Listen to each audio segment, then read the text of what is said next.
What's poppin', YouTube family? It's your girl SHOtheOT, your fave occupational therapist, here to help you and others live their best lives. Let's get started. Bye.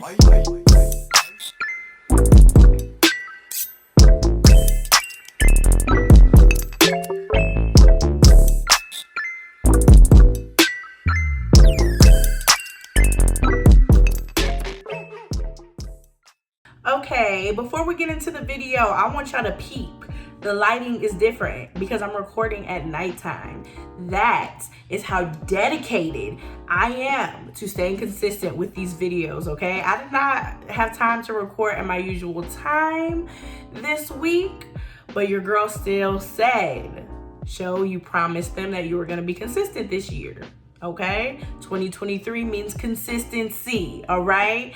So I was like, you know what? You gotta record. You gotta go put that wig on. Because I was literally on my couch watching Grey's Anatomy. I'm gonna be honest. I'm gonna tell y'all what I was doing. I was on my couch watching Grey's Anatomy, and I was like, you didn't record this weekend. I was sick, y'all. I wasn't feeling the best this weekend, so that's why I didn't record at my usual time. But I'm feeling better. So that's why I got up and forced myself to record this video for y'all. So come on, give your girl some props, okay? I'm trying to stay consistent. All right, but today's video, as you've read by that title, is going to be about how to promote inclusivity when working with kids. So y'all know show love to kids, and kids are very curious. They're curious beings, okay? Because they don't know anything. Like, they have to be taught everything. They need to learn. They learn through observation. They learn through like direct teaching, you know? So how are they supposed to know how to be decent human beings and be inclusive, you know? How are they supposed to know that?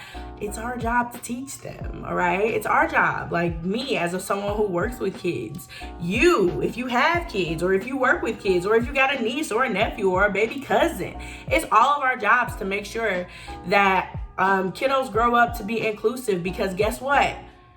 Children grow up to be adults. And if children don't learn how to be inclusive while they're children, then you think they're gonna learn how to be inclusive when they adults? I don't think so, because I already know I have terrible eating habits, and that wasn't ingrained in me while I was a child. So now I'm an adult and I still have terrible eating habits. I'm trying very hard to change those eating habits, but it's real hard to, you know, change something that has been ingrained in you for years, right? So let's start them young. Let's start the kids young, okay? Let's start teaching them how to be decent human beings and inclusive human beings while they're young, right? Okay, so I'm just gonna share, I think I have 5 tips for y'all on how to promote inclusivity while working with kids. And this doesn't even have to be with working with them. If you, like I said, if you got a cousin, a baby, or whatever, and you wanna start promoting inclusivity with them, then these can help you, all right? So let's get into the video.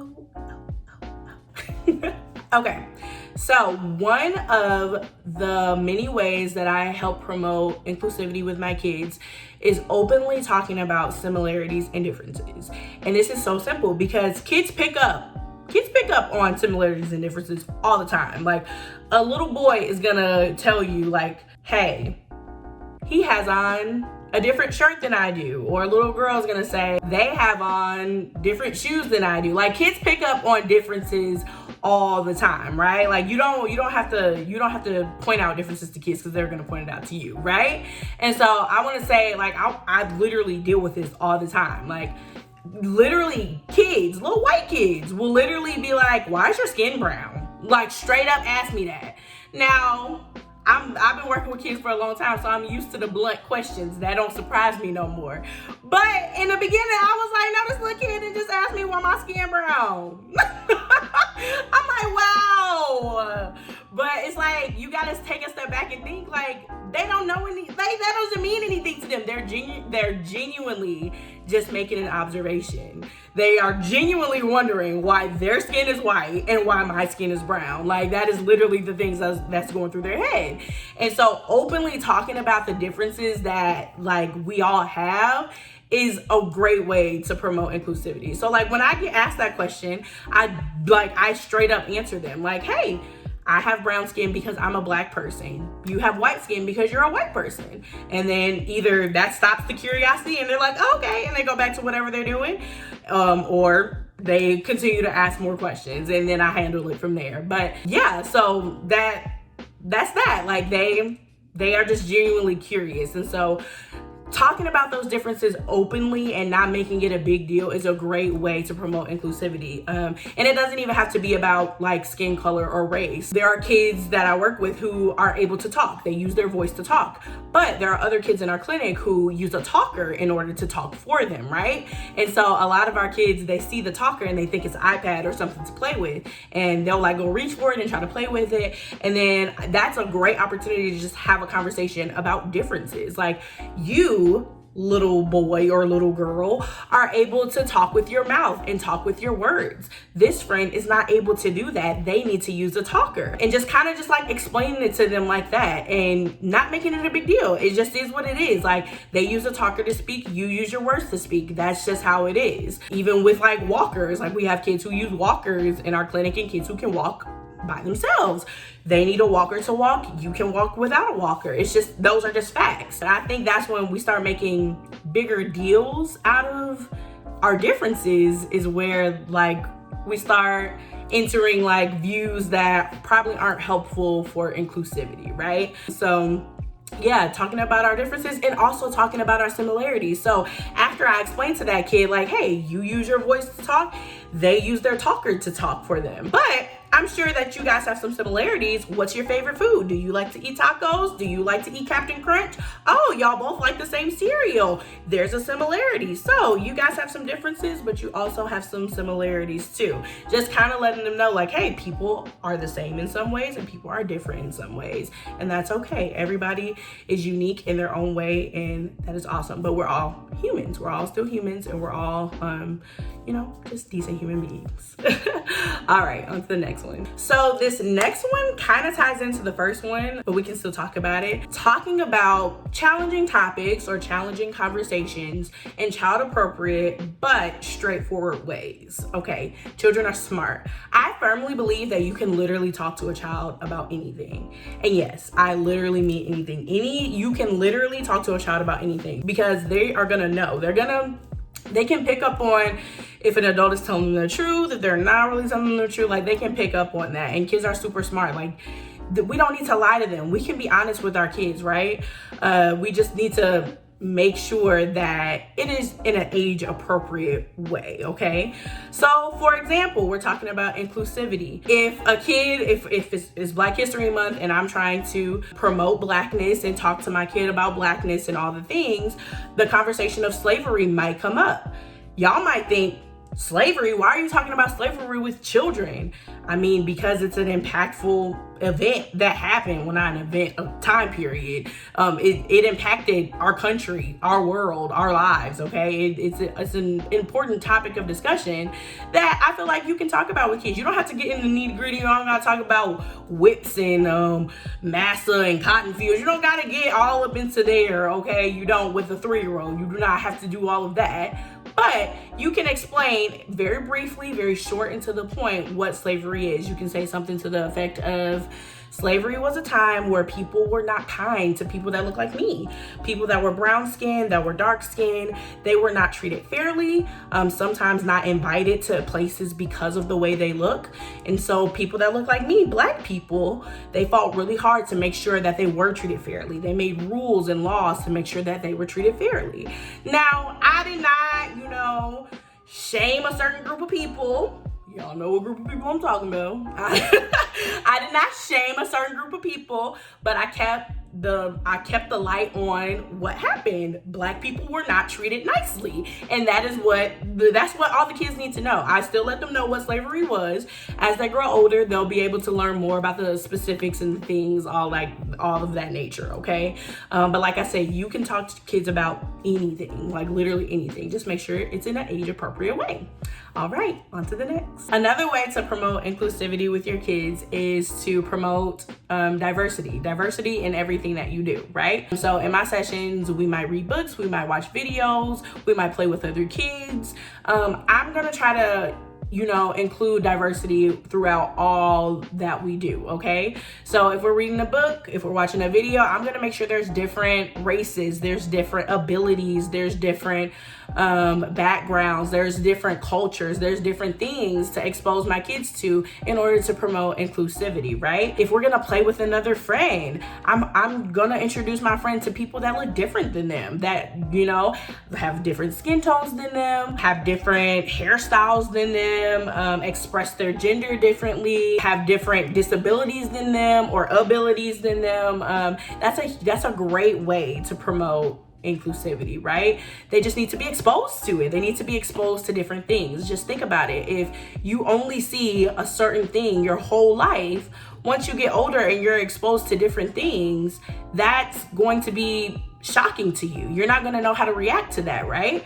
Because you've never experienced it before. But if you're as a kid, you are readily equipped and knowledgeable about different cultures, different gender expressions, different disabilities, different all the things, then once you're an adult, then you're already like, it's not even a surprise, it's not even a shock, like it's just a regular, normal, everyday life, right? So that's how that's another way to promote inclusivity. All right, this is a really good one. Another way to promote inclusivity with your kids is to teach them about empathy and to foster positive self-esteem. Okay, so let's start with the positive self-esteem, right? If you feel good about yourself, then you're able to help others, or not even help others feel good about themselves, but then you're able to want to make others feel good about themselves, if that makes sense. So if I dislike myself, then I'm probably gonna dislike other people. Like that's just how it goes. But if I feel good about myself, then I want other people to feel good about themselves too. So I want to make sure my actions are being kind so that others feel good about themselves, right? So yes, that is the positive self-esteem part. And then the empathy part is huge, because in order for you to be inclusive, you kind of have to have that mindset or that understanding that person that looks different than you might feel like an outcast, or they might feel isolated because they are different. And if you don't have empathy, you won't be able to have that mindset or that thought process, right? So at my clinic, we do something called social thinking, more the speech therapists do, but I have done a lot of co-treats with them. And I think the social thinking thing is like amazing. Like it is truly like a mind-blowing experience, because the language that they use is so easy for the kids to pick up on and like really learn about empathy. So they use words such as like, I'm having a red thought, that means I'm angry or upset or I'm sad. I'm having a green thought, I'm happy, I'm excited, all that. And so they use it in a way where they say, like, if a friend, they had a big tantrum, or let's say a friend stole a toy from another friend. So they would use the language of, wow, like you just took that toy from that friend. How do you think that friend feels right now? Do you think they have green thoughts or red thoughts? And so kind of walking them through that process of how did your action affect that person? And so I love social thinking. I'm still learning about it. I'm still picking up on all the things, but it's really cool. So if you guys learn more about it and you can teach me some stuff, let me know. But yeah, so teaching our kids empathy so that they're able to understand how others feel, how a person with a disability feels, like how that kid who can't talk, how they might feel, how frustrating it might be if you take their talker. You just took their voice, like explaining that to them. Like if you take their talker away, you just took their voice and now they can't talk. How would you feel if you can't talk? If I put tape over your mouth and you can never talk again, that would be kind of sad. You would never be able to tell mom and dad you love them. You would never be able to tell somebody that you want to go play outside. Like those things, like kind of like putting things in perspective for them, teaching them empathy. Like that's huge on promoting inclusivity, all right? And our kids are smart. They are so smart. They can pick up on this stuff as long as somebody is willing to slow it down and dissect the things in order to teach them in a child appropriate way. All right, last point. All right, the last and probably the most important way to promote inclusivity when working with children is to model inclusive behaviors. So I'm gonna take it back to my last video where you're gonna have to check your bias. You're gonna have to do some work on yourself to make sure that you are modeling inclusive behaviors for your kids to pick up on, for them to emulate, right? Because kids literally learn from us. They learn from the adults around them. They learn from the kids around them. So if we're not modeling inclusive behaviors, do you think that they're actually going to pick up on inclusive behaviors and be inclusive when they're out with their friends? Probably not, because the adults in their lives aren't doing that. So why would they, you know? So that's where I'm gonna leave that at. That fifth one is super important. If you are not modeling inclusive behaviors for your kids ain't gonna be doing no inclusive, they ain't gonna have no inclusivity, okay? They're not gonna be inviting the kid that's in a wheelchair to come play with them. They're not gonna be standing up for the kids that's getting bullied. That there's no, if they don't see you, the adult watching this video, modeling inclusive behaviors, they will never be able to pick up on it. And whose fault is that? I'll give you a hint. Yours. It's your fault.